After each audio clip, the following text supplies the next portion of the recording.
નમસ્તે વિદ્યાર્થી મિત્રો, વિષય ગુજરાતી દ્વિતીય સત્રમાં આપણે 10મો પાઠ મૂરખના સરદારો. મૂરખના સરદારો એટલે કે મૂરખ જેમાં મહામૂર્ખ હોય એને મૂરખના સરદારો કહેવાય. તો આ પાઠ લખેલ છે, લેખક છે એમના જ્યોતિન્દ્ર હ દવે, આપણા ગુજરાતના શ્રેષ્ઠ હાસ્ય કલાકાર જેમણે આ પાઠ લખેલ છે, જ્યોતિન્દ્ર દવેએ. તો આ ખૂબ જ એક રમૂજી વાર્તા છે જે આપણે જોઈએ. ખૂબ જ મજા આવશે તમને. મૂરખના સરદારો, જ્યોતિન્દ્ર હ દવે. એક દિવસ અકબરે બિરબલને પૂછ્યું, મને એવો વિચાર આવ્યો કે ચતુર માણસો તો મેં બહુ જોયા છે, પણ મૂર્ખાઓ બહુ ઓછા જોયા છે. હોશિયાર માણસોને તો એ બોલે ચાલે તે પરથી પકડી શકાય, પણ મૂર્ખાઓને ઓળખવા શી રીતે?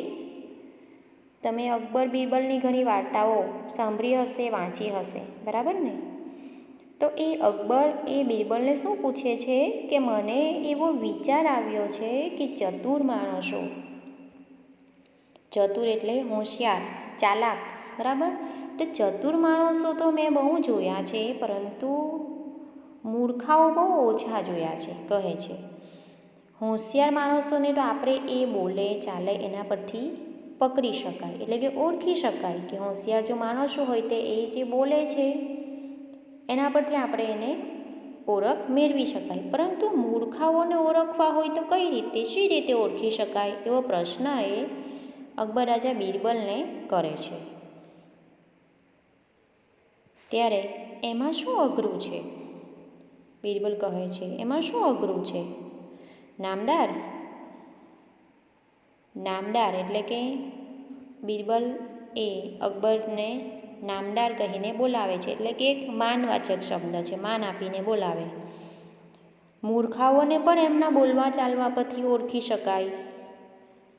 બિરબલે જવાબ દીધો, કહે છે કે મૂર્ખાઓને એમાં શું એમ કહે છે, મૂર્ખાઓને પણ એમના બોલવા ચાલવા પરથી જ ઓળખી શકાય, એવું બિરબલ અકબરને કહે છે. હા, એ ખરું છે, અકબરે કહ્યું. પછી કંઈ વિચાર આવતા એ બોલ્યો, એક કામ કર. શું નામદાર?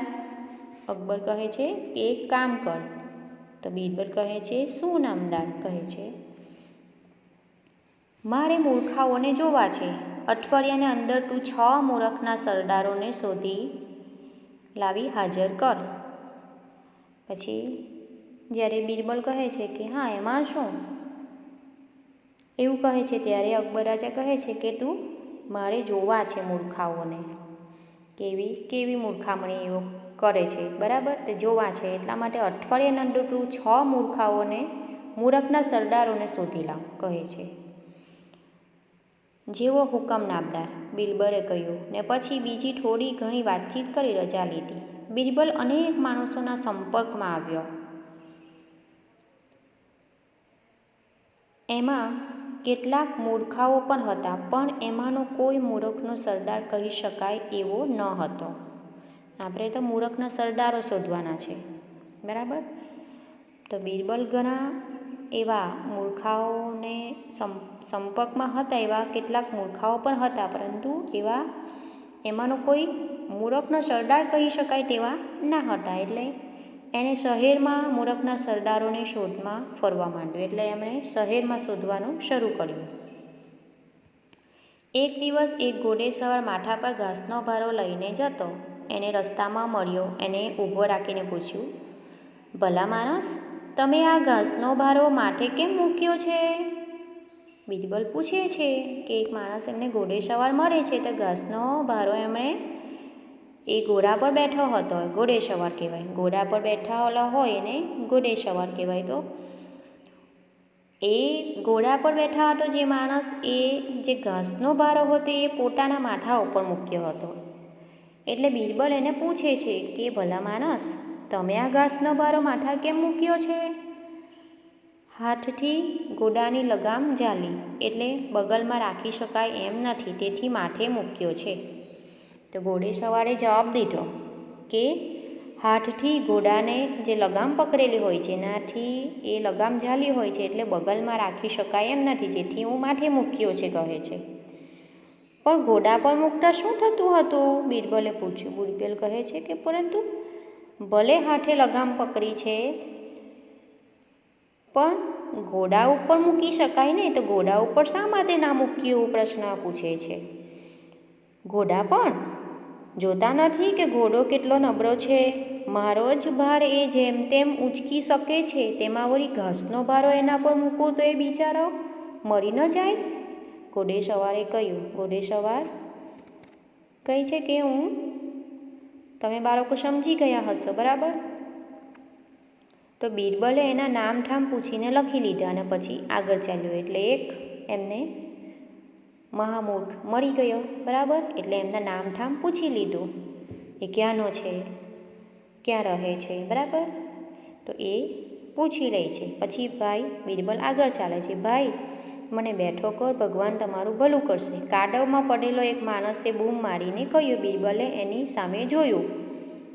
2 હાથ પહોળા કરીને એ કાદવમાં પડ્યો હતો અને એની મેરે બેઠો થઈ શકે એમ હતું, તોય એ બેઠા થવાનો પ્રયત્ન ન હતો કરતો.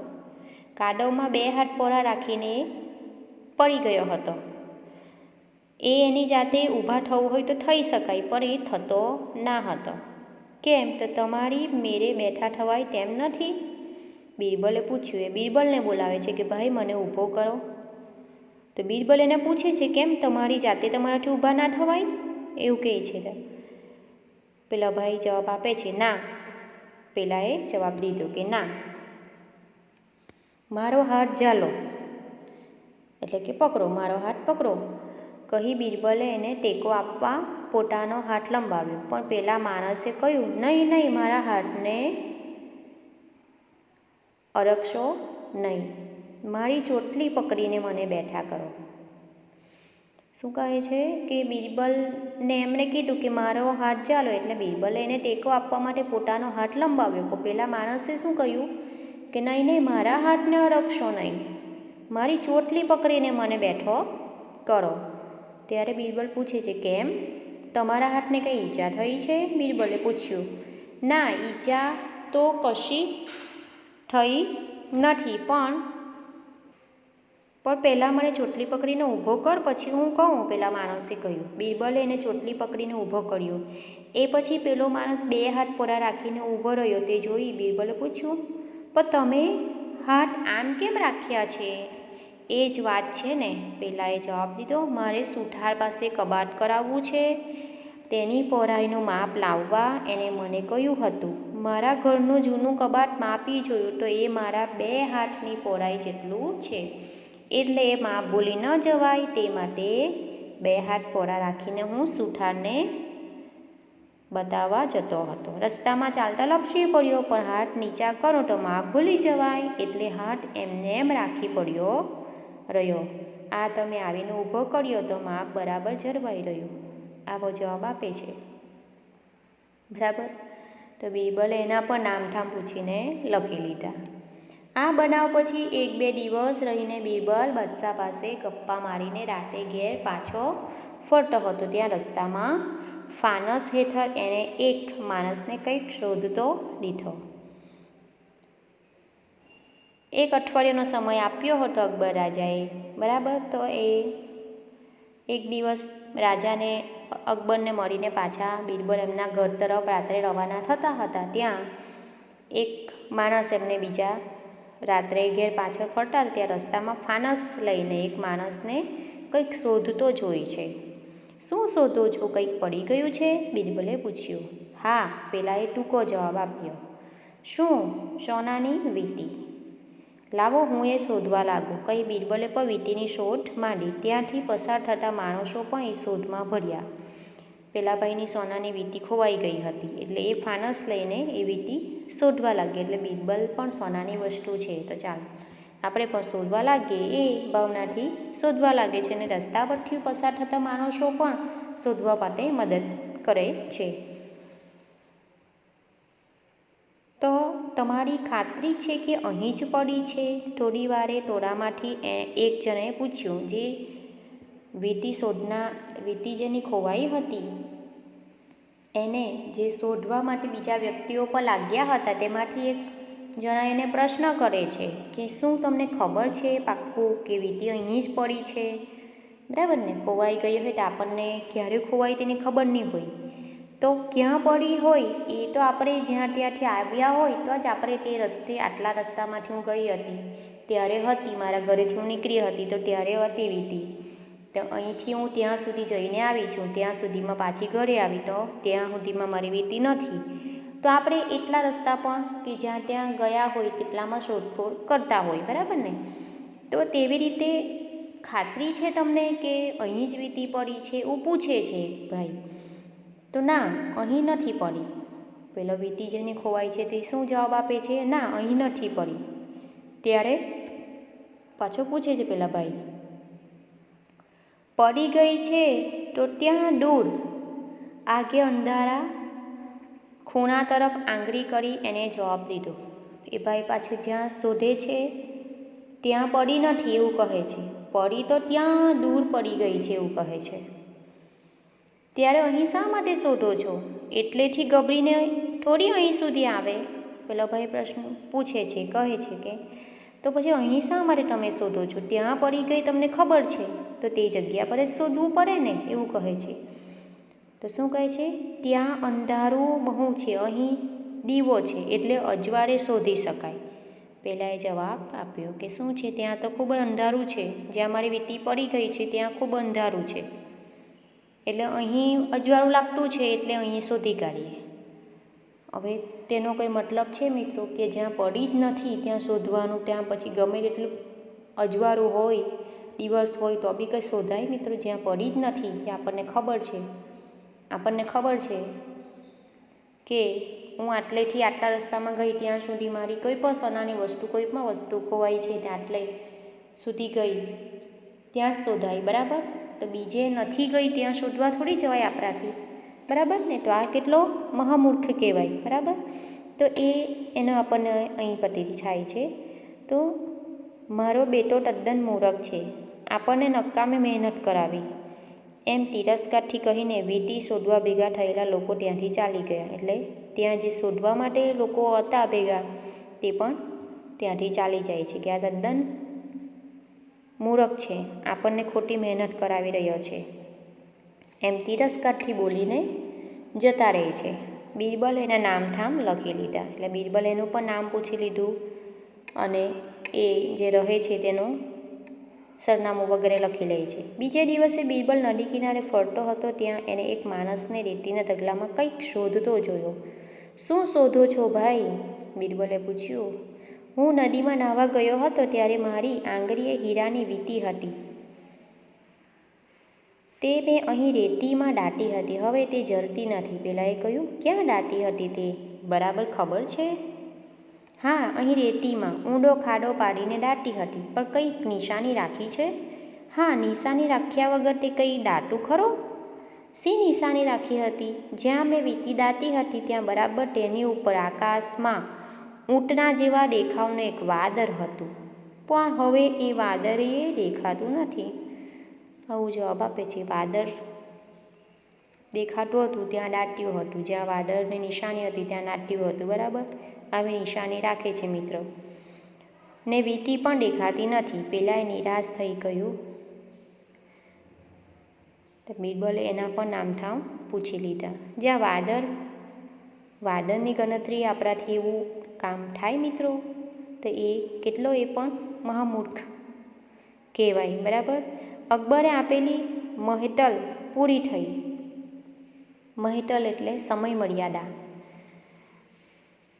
અકબરે જે અઠવાડિયુંમાંથીનો સમય મર્યાદા આપી હતી એ પૂરી થાય છે અને એમને જે મૂરખના સરદાર શોધી લાવવા કહ્યું હતું એ એમને બિરબલને મળી જાય છે.